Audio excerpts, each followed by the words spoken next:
whatever it is. Yes, I'm a sugar addict. Help. Okay, so give me just 1 second and I'm going to answer that. So you said you're a sugar addict and you'd like help. So first I would recommend, if you go on YouTube and you type in Tony Namey it's Tony Namey, God, what is the name of it? I want to say Tony Namey Perfect Health now, I believe is the name of it. It's a meditation track. And what it'll do is it'll put you into a relaxed state of consciousness. And then from this deeper state of mind, I'm going to have you put 2 tables in front of you. So to the left, I'm going to have you put all the foods that you believe are good for you. First, I'm going to ask you what foods are good for you, foods and drinks and habits.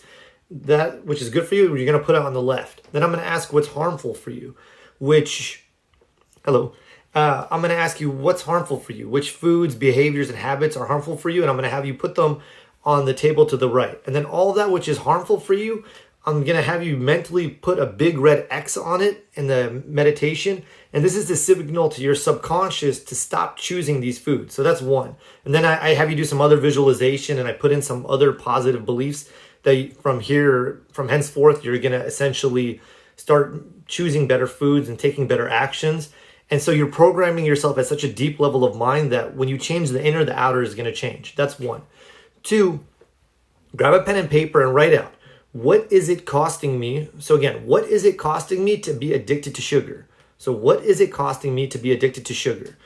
And I want you to write out for 5 minutes, or 10 minutes, write out all the costs that are taking place as a result of you having this sugar addiction, so to speak. And really, this is, by the way, it's called the Dickens process. It's where you allow yourself to feel an immense amount of pain to a habit that you want to break. Because right now, your subconscious thinks eating sugar is good. It's getting some type of benefit from it. So you need to make that behavior more detrimental to it so it'll stop. So after you write that out, shake yourself off and then ask yourself, what is all the pleasure I'll feel by eating healthy foods and drinks? And then write that out, or whatever the opposite, however you want to phrase it. Yeah, I guess that would be a good way to phrase it. What is all the benefit I'll feel by only eating healthy food and drinks? And spend 5 minutes writing out all the pleasure you'll feel. And this rewires your subconscious so that your subconscious now associates massive amounts of pain to eating, to being a sugar addict, and massive amounts of pleasure to choosing that which is right for you. So that's 1 and 2. And then the third, I would just taper myself off. So let's say, I used to recommend this to my friends who used to drink a lot. So they would go to clubs and they would drink, let's say 8 drinks in a night. And so I'd say the next time we go out, have 7. The next time it would be 6 and 5 and 4 and 3. And then we'd go out and they'd have maybe a drink, or they wouldn't drink at all. And then they'd learn to socialize without needing this, without needing the crutch, which is alcohol. So give me 1 second. I see other people joining. So very good question. And by the way, that Dickens process works for pretty much anything. You can do it, any habit that you want to break. You write out, what is X costing me to, okay, good. Awesome. Yeah, what is X costing me, if I keep doing it? And then what is the pleasure I'll feel by doing whatever its opposite is? And that rewires your subconscious to start doing what it is that you want. So, hello. And by the way, anyone who just joined, feel free to follow me if you currently don't follow me. And if you have any questions, feel free to ask. There's nothing that's off limits. I'm here to help you. I want to see you grow and be happy. So, ask anything that you like. And if there's no questions, then I'll pick a topic and then just start freestyling. So as I mentioned earlier, I'm waiting for my friend to come in or send me a live invite so she can join, and it will be good. And if there are no questions, I will pick something. By the way, what are you all trying to manifest right now? What is going right in your life? What's going wrong? Let me know. And how do I add somebody? I'm trying to figure this out. Oh, well. Okay. So what is the best diet to lose your fupa? I keep on rescuing cats. I'm manifesting a lot of animals. Okay. So what is a fupa? Is that like the belly fat? I'm not sure what it is. Let me know and I'll tell you.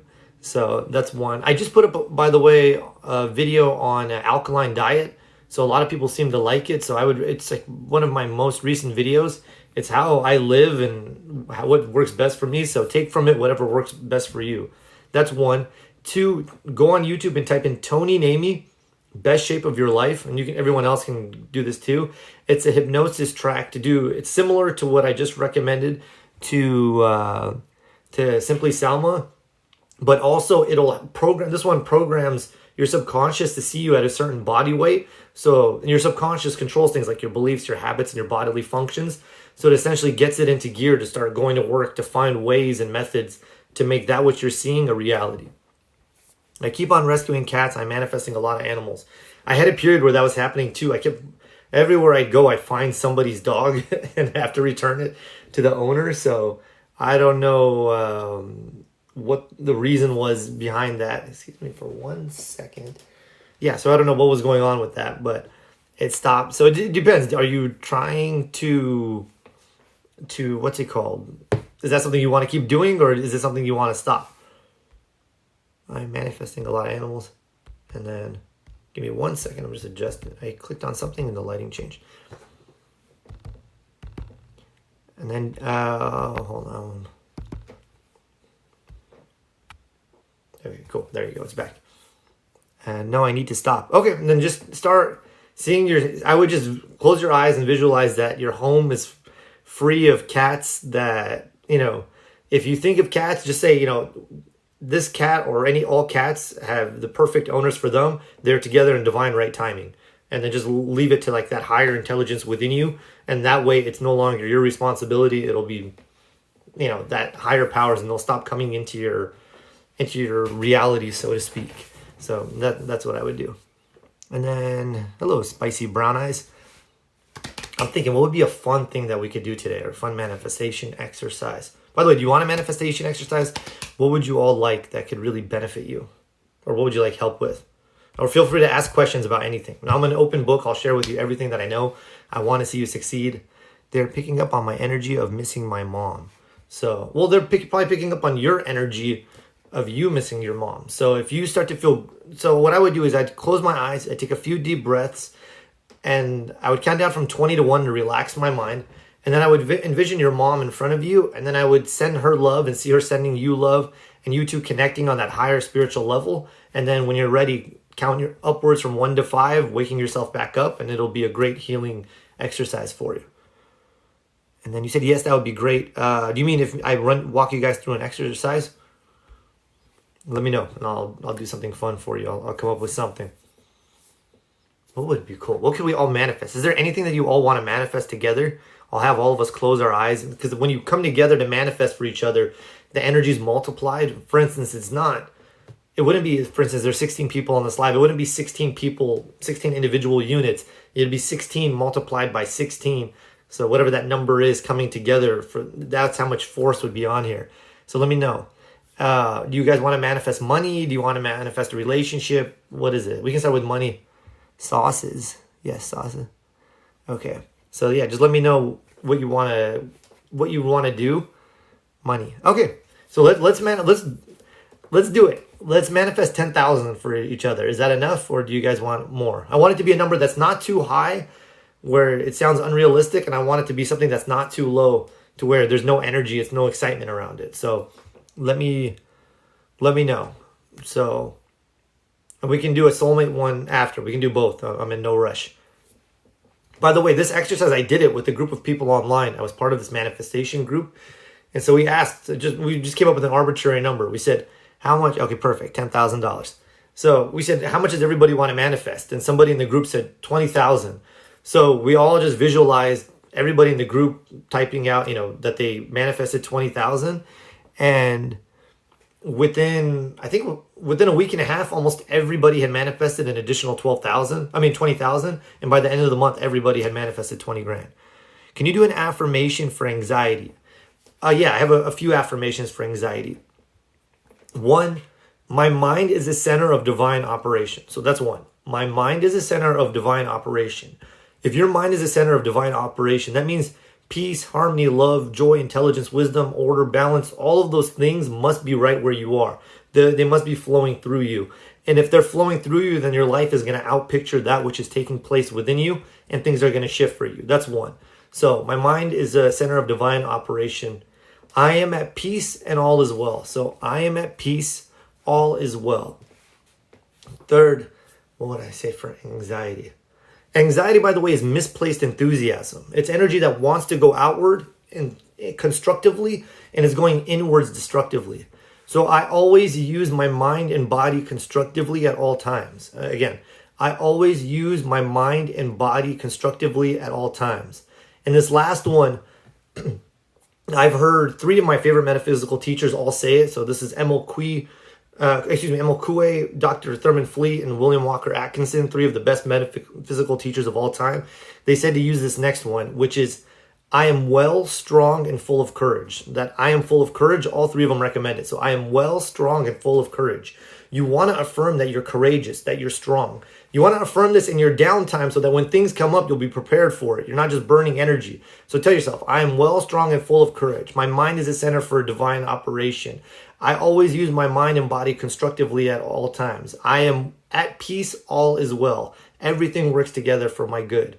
So, and then also I would use those affirmations, and in addition to those affirmations, I would also use my physiology. So I would, if I start to feel anxious, I would just close my eyes and I would take a few deep breaths and I would breathe into it. And then you're letting, there's a theory called the James Lange theory. It says that what you do with your body affects your mind. And so by resetting your body, you're going to reset your mind, and it's going to know, okay, all is well. I would breathe into my stomach. Your stomach is where your sympathetic nervous system is. And you're going to let that, they call it your other brain, know that everything's okay. I'm not under attack. I'm totally fine. And as a result, you'll feel much better. Let me know.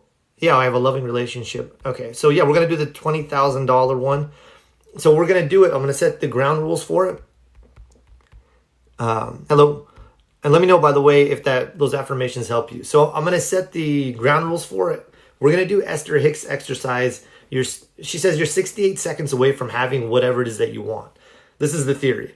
So she says if you hold an idea in your mind for 17 seconds, she said that's the equivalent of 2,000 hours of actual physical labor. She said energetically. So she said if you hold that for another 17 seconds, you're now at 34 seconds. She said that's the equivalent of 200,000 hours of actual physical labor. And then she said, if you continue to hold this for another 17 seconds, it's the equivalent of 2 million hours of physical labor. And then if you hold it for 17 more seconds, it's at 20 million. It's either at 2 million or 20 million. I might have one of them wrong, but it's a huge amount of physical energy. And so what I'm going to have us do is I'm going to have us take a few deep breaths, relax, and then feel what it would be like if we had that money. And it's going to be 23 of us working together. It's going to be 23 of us working together, and that energy is going to be multiplied. So you said, what is my definition of device? I love this quote. I sat with my anger long enough until she told me her real name is grief. Yeah, but yeah, underneath some anger is usually hurt. If you're feeling angry, then I would start to journal out what it is that you're angry about, and then get to that underlying hurt and fear and get that out, and then just get it out of your system and move on. Or just completely take your mind off it if you can. Money is always available to you. Okay, so let's start the exercise and I'll answer the questions. So everyone go ahead and close your eyes now. Don't worry, nobody's watching. I can't see you. So go ahead and close your eyes and just take an easy, gentle breath. And take another deep breath, just letting go of anything that came before this moment.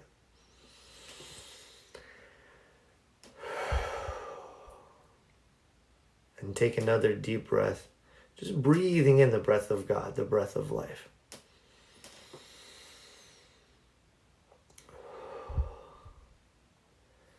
We're going to do a little bit of spiritual alchemy first. In alchemy, alchemists, to turn lead into gold, they needed a little piece of gold to use that vibration to shift the lead into gold.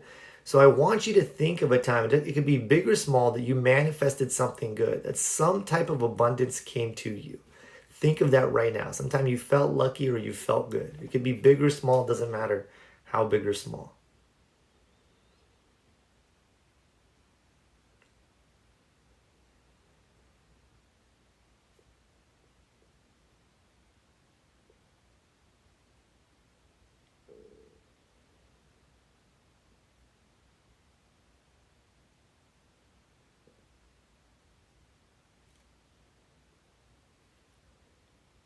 Now I'm going to count down from 3 to 1. And when I arrive at 1, I want you to amplify and magnify these feelings of abundance tenfold. 3, 2, 1. Amplify these feelings of abundance tenfold.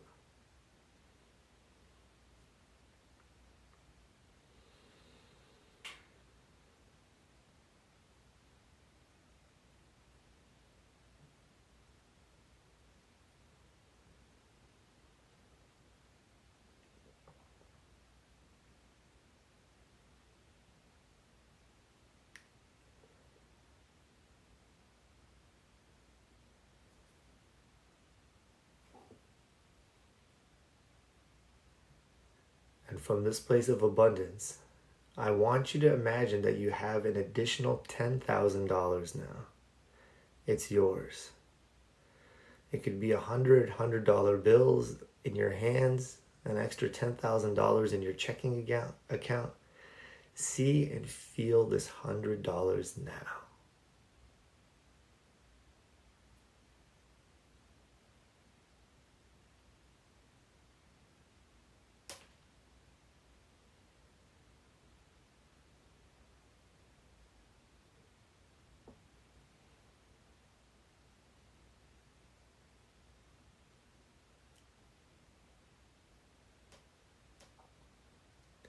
It's been 17 seconds.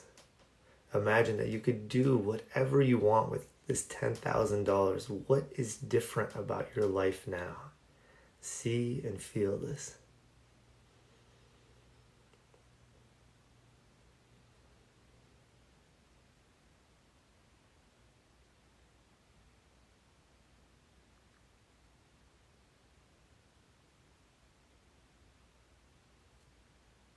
It's now been 34 seconds. Where are you going? How do you feel? Where are you living? Again, feel this $10,000 worth of abundance now.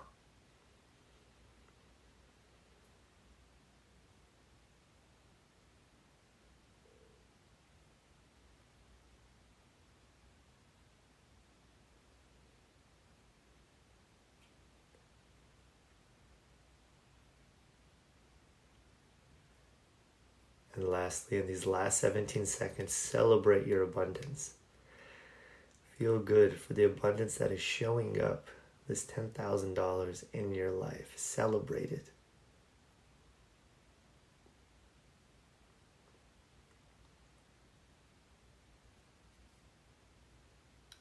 You are prosperous. You are abundant. And now take a deep breath, coming back to your room, back to your body, feeling abundant, feeling full of life.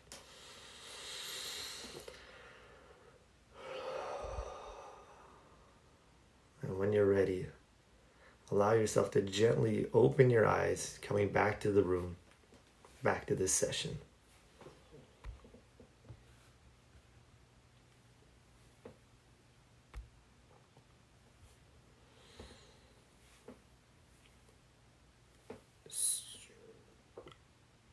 So you've just put forth the energy to manifest what it is you want. It's more than just $10,000. It's the $10,000.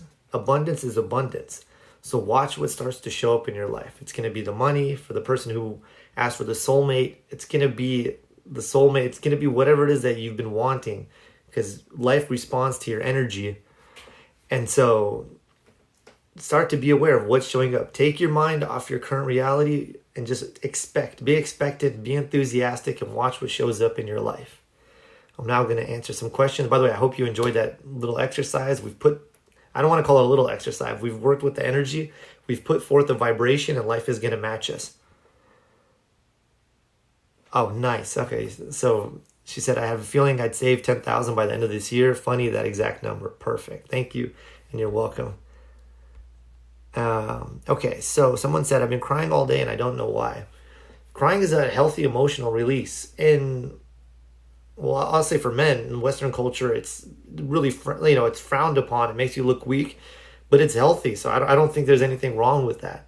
If that happens, I would just close my eyes, similar to what we just did, and breathe into whatever's coming up in your body and allow whatever wants to come up, and I wouldn't fight it. I'd let it come up to be released. It's usually pent up stuff from the past that just, wants to express now. And so now you're in a healthy place to do so. I wonder what you did before this. I did all kinds of stuff. I did sales. I did relationship coaching. I was this kind of stuff. I was a licensed spiritual practitioner at the Agape International Spiritual Center. So I spent 5 years learning to be licensed in that. So for those of you who don't know what Agape is, it's, if you've seen the Secret, it's a black guy with the dreadlocks. It's his spiritual center in Culver City. So it was a very good experience. And then now I just coach and teach. Thank you. And then if there's any questions, let me see. Someone asked, what is your definition of device? I'm not sure what you mean by that, so let me know. And I would recommend, okay, okay, perfect. Oh my God, that's amazing. Yeah, crying is a healthy relationship. Yeah. Can we manifest for love here as a group? Yeah, I mean, I'm all for it. It's whatever you all want to manifest, we can do. Thank you so much for this. I'm tearing up. Oh, you're welcome. By the way, for those of you who are looking for a soulmate, if you type in Tony Namey, find your soulmate on YouTube. So Tony Namey, find your soulmate. I have a really in-depth meditation or / hypnosis track for it, where I'll put you into a really deep state. Then I'll ask if there's anything in the way of you meeting your soulmate. If there is, we'll remove any blockages, and then I'll have you get clear on what date it is that you want to meet this person by. And then we'll put forth a real loving, strong vibration, and then somebody shows up. It's powerful, powerful stuff. Don't think about it. Oh, you're welcome. It's interesting, by the way, they changed the format for how TikTok comments come up, so I have to manually scroll to see who's writing what. So it might take me a moment. Device means tantra. I am still not sure what that means. Sorry. So don't think about how it will show up. No, you're putting forth the energy. Your job is to decide the what. It's the universe's job to decide the how. The universe is infinitely intelligent. God is infinitely wise. It has so many ways to bring to you what it is you want. It can blow your mind. So don't worry about how X, Y, Z is going to happen. We have this logical mind that can only see so far ahead of us. It's got infinite operations, so to speak. So you focus on what, expect it to show up, see it, feel it, and watch it show up. Michael, the guy that I mentioned was Michael Bernard Beckwith. He is from The Secret, and he's the head of the Agape International Spiritual Center. Are you a rabbi? No. Why do I look like one with the beard and the Arab look? So, no. I was told my dad was my son in a previous life. That explains the relationship. By the way, if you want, well, I also made a track because I'm really into past life regression. If you type in Tony, I swear I have a meditation for everything, whatever you're asking me right now. So if you type in Tony Namey past life regression on YouTube, I have a hypnosis track for that where I'll I used to do this with my friends all the time. We'd get together and I'd regress them and they would tell me who they were in a past life. So I put it on YouTube so you can try it out and find out who you were in a past life. Okay. And then let me see. How do you work with angry workmates and keep their negativity away from your workplace? Yes, that's a very good question. So, twofold. First, I grab a pen and paper and write out my ideal workplace. So I write out how I would like it to be, and I see and feel into that. So I'm putting forth, I'm a conscious creator. I'm not going to work every day and then reacting to whatever's taking place, and as a result, I'm creating more of what I don't want. I write out my ideal work image, see it and feel into it, and then as a result of that, I'll start to consciously put forth a vibration, and I'll create the workspace and workplace that I want. So I write out my ideal workplace, list it out, and see it and visualize it every day. That's one. Two, as far as angry workmates go, I would write out what I like about my coworkers. So again, what I like about my coworkers, and then I would list whatever their positive qualities are, and then I'm going to answer it from a metaphysical point of view, and then I'll answer it from a literal point of view. And then I would list what I like about my coworkers, and then I would read that every day and see it and feel it. And people think they're thinking thoughts, they're taking actions of their own volition. But when you start to send them energy, when you think thoughts, it's an electromanifestation of the brain. Within your brain cells are electrons, and those electrons vibrate when you think thoughts. And the theory is behind the law of attraction, which should be called the law of vibration. Those electrons go out and land on people, places, situations, people and places, that create your situations, circumstances, and events in your life. So the people in your life at your work will shift as you shift your energy about them. So that's 1 and 2. So get conscious on the type of coworkers you want, the type of workplace you want to create. write it out, and then start to take the steps towards it. Then write out what you like about your current, what you currently like about your coworkers. And then as far as their anger, I wouldn't get wrapped up in it at all. Their anger is their anger. I believe it was the Buddha who said, if somebody gives you a gift and you don't accept that, to whom does it belong? It belongs to them. So leave that with them. I wouldn't get wrapped up in any of their nonsense. Your job is to work. Your employer has hired you to work, and that's what you're going to go to do. And, I take it one step further. I believe that I work for God. And so I always go to do my best. And as a result, I don't usually get wrapped up in the triviality of my coworkers. Every once in a while, there has been stuff that's happened. Somebody speaks out of line, and I have to set healthy boundaries with them, and so on.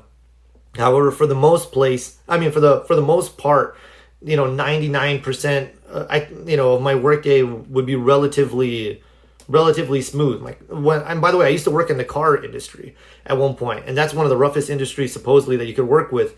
And for me, it was like pretty much peace and harmony. Like, I loved my coworkers, they loved me. I loved my customers, they loved me.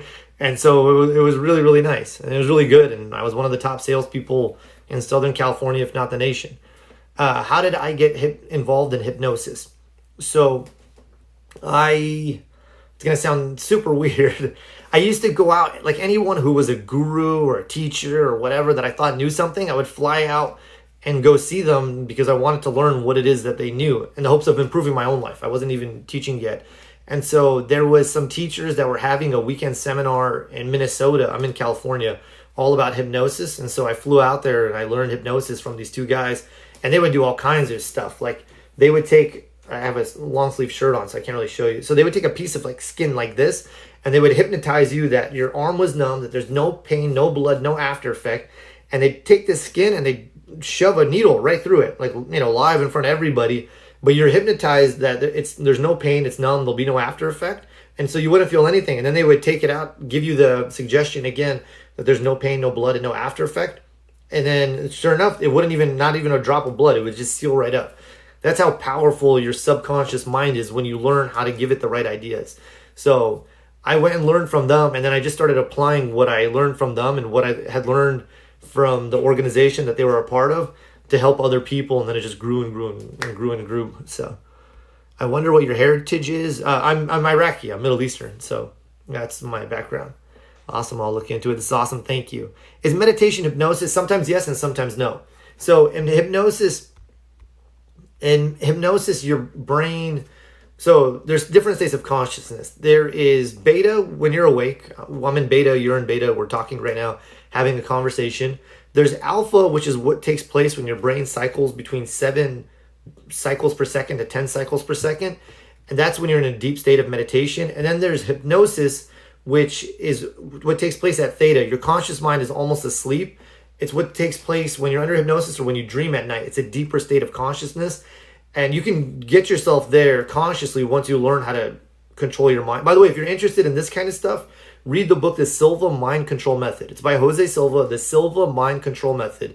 It's a fantastic book. It'll teach you how to go to the deeper recesses of your mind on your own. And the benefit of it is, Jose Silva said that an affirmation done at alpha, there's beta, then alpha, then theta, then delta when you're totally unconscious.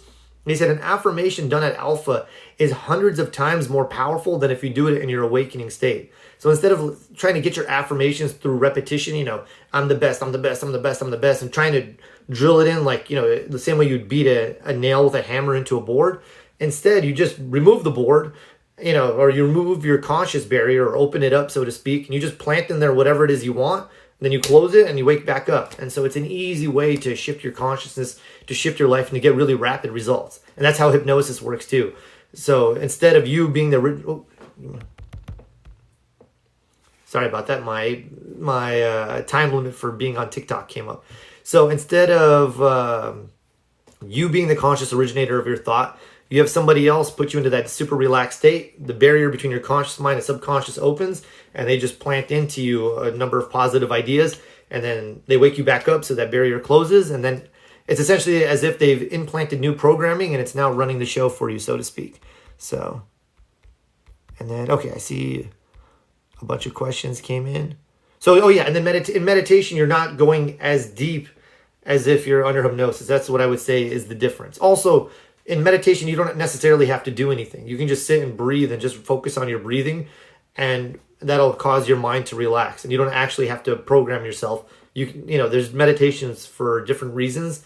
You can just focus on your breathing, and then it'll allow whatever is beneath the surface that's pent up that you haven't addressed to come up to be released peacefully. Yes, Beckwith, thank you. I'm scared of hypnosis. This wasn't a